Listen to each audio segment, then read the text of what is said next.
আসসালামু আলাইকুম, সবাই কেমন আছেন? আজকে নতুন একটা রেসিপি আপনাদের সাথে শেয়ার করব।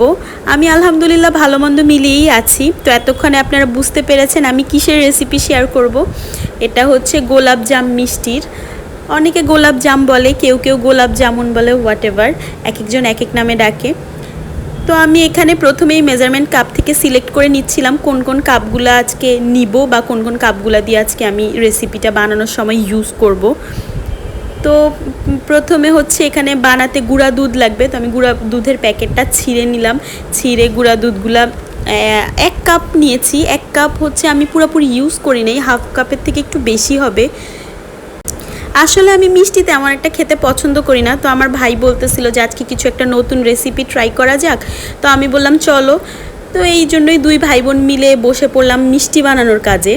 তারপর নিলাম বেকিং পাউডার, এখানে 1/4 চা চামচ ছিল। তারপর এখানে হচ্ছে একটু ময়দা নিয়েছি, ময়দা 1 চা চামচের মতন ছিল। তারপর হচ্ছে এখানে চিনি নিয়েছি, ময়দা 1 টেবিল চামচ ছিল আর চিনি ছিল 1 চা চামচের মতো। তো সব কিছু মিলিয়ে একসাথে আমার ভাই মিক্স করছিল। দুইজন মিলে কাজ করলে আসলে কাজটা অনেক ইজি হয়। দুজন গল্প করতে করতে আমরা অনেক রেসিপি বানাই। আমার ভাইকে রান্নাবান্না শিখাই, নিজেও শিখি দুইজন মিলে। তারপর এখানে তেল দিয়ে দিয়েছি পরিমাণ মতো। আসলে মিষ্টিটা যত ভালো করে মাখানো হবে মিষ্টির জিনিস মানে উপকরণগুলো, ততই মিষ্টিটা খেতে অনেক সফট হবে, মজা লাগবে। তারপর তেল দিয়ে ভালো করে অনেক টাইম নিয়ে আমার ভাই মিক্স করে নিচ্ছিল। আসলে মিক্সটা ভালো না হলে মিষ্টিটা ভালো হয় না, শক্ত শক্ত লাগে, তারপর খেতে এত ভালো লাগে না। তো মিষ্টির মানে নরম হওয়ার মেইন কাজই হচ্ছে ভালো করে মিক্স করতে হবে। তারপর এখানে ডিম নিয়েছি, ডিমটাকে সুন্দর করে মিক্স করে তারপর পরিমাণ মতো অল্প অল্প করে ঢালতে হবে গুঁড়া দুধ তারপর ময়দার এই মিশ্রণটায়। বেশি ডিম ঢেলে দিলে একদম এটা ভালো হবে না, একদম বেশি শক্তও হবে না, একদম বেশি নরমও হবে না। ডোটা একদম বেশি শক্ত না নরম না, দেখতেই পাচ্ছেন কীরকম। তারপর হাতের মধ্যে একটুখানি তেল নিয়ে নিয়েছি, তেল দিয়ে তারপর এটাকে সুন্দর করে মিষ্টি শেপে গোল গোল করে বল বল করে রেডি করে নিচ্ছিলাম। তো কিছুক্ষণ আমি কাজটা করছিলাম, কিছুক্ষণ আমার ভাইও করছিল, দুজন মিলেই কাজটা করছিলাম। বললাম তো দুজন মিলে কাজ করলে কাজটা অনেক ইজি হয়ে যায়। ও রান্না শিখে, আমিও শিখি, দুজন মিলেই কাজ করি। তো এই যে সবগুলা মিষ্টিকে ছোট ছোট করে গোল গোল করে আপনাদের পছন্দ মতো সাইজে বানিয়ে নেবেন। তারপরে এই যে আমরা এখানে সবগুলাকে বানাচ্ছি।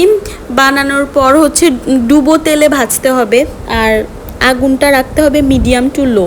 একদম হাই হিটে দিলে মিষ্টিগুলো পুড়ে যাবে কিন্তু ভিতরে সিদ্ধ হবে না, আর যদি লো হিটে দেওয়া হয় তাহলে হচ্ছে মিষ্টিগুলা ঠিকমতো হবে না, ফেটে ফেটে যাবে। আসলে আমি অনেকবার চেষ্টা করেছি, খুব কমই পারফেক্টভাবে বানাতে পেরেছি। এক সময় শক্ত হয়ে যায়, এক সময় পুড়ে যায়, মানে হয় না। তো তারপরও আমি ট্রাই করি, মাঝে মাঝে হয় মাঝে মাঝে হয় না, এমন আর কি। এই যে দেখতে পাচ্ছেন আমি ভাজছিলাম, আলহামদুলিল্লাহ মাশাল্লাহ অনেক সুন্দর হয়েছে। মিষ্টিগুলা তেলে দেওয়ার সাথে সাথেই ফুলে উঠছিল। তো ভাই বোন মিলেই ভাজছিলাম, দেখতেই পাচ্ছেন সুন্দর করে আস্তে আস্তে ভাজতে ভাজতে এই যে কালারটা একদম ব্রাউন কালার চলে এসেছে। একদম যখন এই কালারটা হয়ে যাবে তখনই মিষ্টিগুলোকে নামিয়ে একটু হালকা ঠান্ডা করে নিতে হবে। ঠান্ডা করার পর শিরার মধ্যে চিনির শিরাটা একদম বেশি ঘনও না বেশি পাতলাও না, শিরাটা দেখানো যাচ্ছিল না আসলে, গরম ধোয়ার জন্য ক্যামেরাটা একদম বারবার ব্লার হয়ে যাচ্ছিল। তো এই যে আমি সবগুলা মিষ্টি একটু ঠান্ডা করে ফুটন্ত শিরায় দিয়ে দিয়েছি। তারপর ঢাকনা দিয়ে 10-15 মিনিটের মতো আরও সিদ্ধ করলে বা ফুটালে একদম পারফেক্ট হয়ে যাবে। এই যে দেখতে পাচ্ছেন আলহামদুলিল্লাহ অনেক সুন্দর হয়েছে আমার মিষ্টিগুলা, একদম পারফেক্ট হয়েছে, এত সফট হয়েছে। আমি কেটে দেখাচ্ছি, দেখেন। তারপর কালারটাও ঠিক হয়েছে। আসলে আরও বানাতে ট্রাই করতে করতে হয়তো পারফেক্ট হবে। আমরা নর্মালি বাসায় খাওয়ার জন্য বা ইচ্ছে করেছে এই জন্যই বানিয়েছি। তো আপনাদের সাথে সেটা শেয়ার করলাম। দেখতেই পাচ্ছেন অনেক সফট হয়েছে। আর 12 ঘন্টা বা 6 ঘন্টা যদি ফ্রিজে রেখে দেওয়া হয় তাহলে মিষ্টির রসগুলো একদম ভিতরে ঢুকে মিষ্টিটা একদম পারফেক্ট সফট ফুলে উঠে নরম হয়, খেতেও খুব ভালো লাগে। আমি আসলে এত বেশি টাইম দেই নাই, আমি আধা ঘন্টা পরেই এটাকে দেখাচ্ছিলাম আপনাদেরকে। আসলে এই যে দেখেন খুব সফট হয়েছে আর শিরাগুলাও মোটামুটি মিষ্টির ভিতরে প্রবেশ করেছে।